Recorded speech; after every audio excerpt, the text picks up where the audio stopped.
welcome to another Freestyle Movie Reviews. I'm Scott, And I'm Clint. and this week we're talking about X-Men Days of Future Past.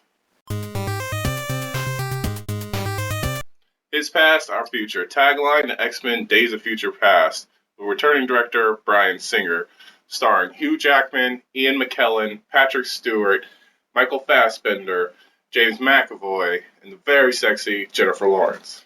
And pretty much the story of Days of Future Past is we find our X-Men in a dark future, but with the help of Kitty Pryde's new and not really making sense powers, they will go back and stop X3 from ever happening. I mean, the Sentinels. Right.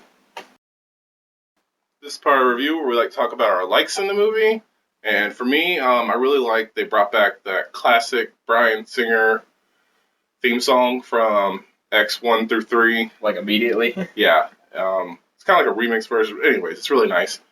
I really like the way that they like kind of callbacks to every other X-Men movie, like even like the stupid ones like Origins and stuff. Yeah. And it just really felt like it was all like very well like put together. Well, as best we'll say it was stitched together as best as it could have been. Yeah. And just the overall quality of the movie, like with First Class and the Wolverine, like it felt like like I like X-Men, but it was still kind of down here. Now it's like X-Men's back at the top where it's supposed to be, you know? Right back up as X2 glory. Oh, yeah, X2 glory. You know, back in the day. Yeah, other than that, what would you say? Well, I think my favorite parts, or the things I liked about it most were definitely Quicksilver. I think it's like probably one of the better parts of the whole movie. Just almost any scene with him, particularly during like the prison break or Magneto prison break scene. Yeah. It was just like hilarious and awesome at the same time. Which is strange because I really don't like that actor, honestly. But he did a good job as Quicksilver. Yeah, I mean, like even when I see stills of that guy as Quicksilver, it's like, well, he kind of just looks dumb, but in the movie, it's great. Yeah. Yeah, and then also there was, we got also a lot of really cool mutants in one of the Days of Future Past one. Probably like the MVP of that set is Blink. Yeah, they definitely used her power set pretty well. She played a lot of Portal. Yeah, definitely. And just overall, Magneto dickery. People just keep on thinking, nah, we get to team with Magneto. It'll work out this time. We're gonna play the odds on this one. He said he's with us. I mean, right? He's with us, right? There's that whole like period, like certain point in the movie where literally it'll be like a bunch of plot or whatever. Cut back to Magneto, doesn't say nothing, just doing evil shit. Cut back to freaking whatever everybody else is doing. Cut back to Magneto, he still says nothing, doing more evil shit.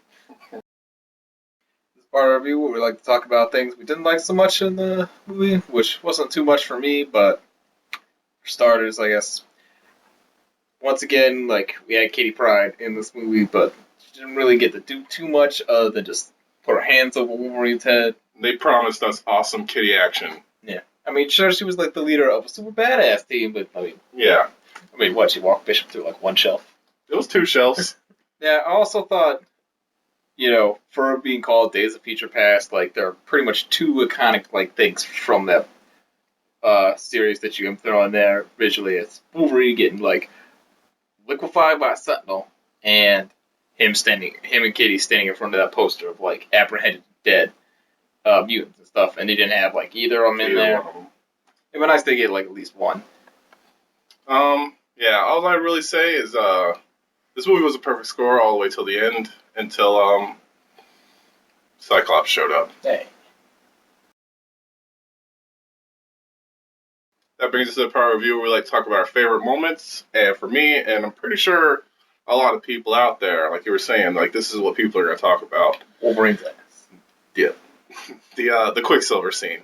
Where, just the whole, him breaking Michael Fassbender out of jail, and then this part where it looks like Magneto's about to just rip shit and fucking kill all these guards. Fucking Xavier's all like, nah, like he's gonna stop him or something. And fucking Quicksilver's just like, well, time for me to just kick everybody's ass. And he just goes around this room in slow motion or super speed, however you want to say it. It, like, kind of reminded me of the Nightcrawler scene from the beginning of X2, how it's just, like, this ridiculously awesome. Yeah, scene where this one dude who was only in there for, like, a little bit does something really awesome. Really awesome. Yeah. But, I mean, not to go into too much detail, he just runs around, we'll just say, beating the crap out of all these guards real fast. What would you say? Well, for me, what I would have to say personally, this was like, I'll show right back up at the end. Right behind that door, perfect reveal. So now that we know X3 pretty much just didn't happen, I know you guys are all thinking a sigh of relief. James Marsden leading the song, being like, "Oh yeah, I wish they had called me back," or whatever the hell. It's like, nah, they called it back first. Worst part of the movie. Had some great ass new shades too. Can't wait to get me some pit. I'm out of this bitch. There's one from a pro.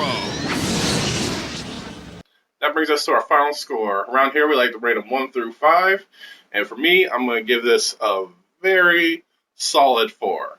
Almost a 5. Still definitely my favorite movie of the summer so far. Solid 4. What would you say?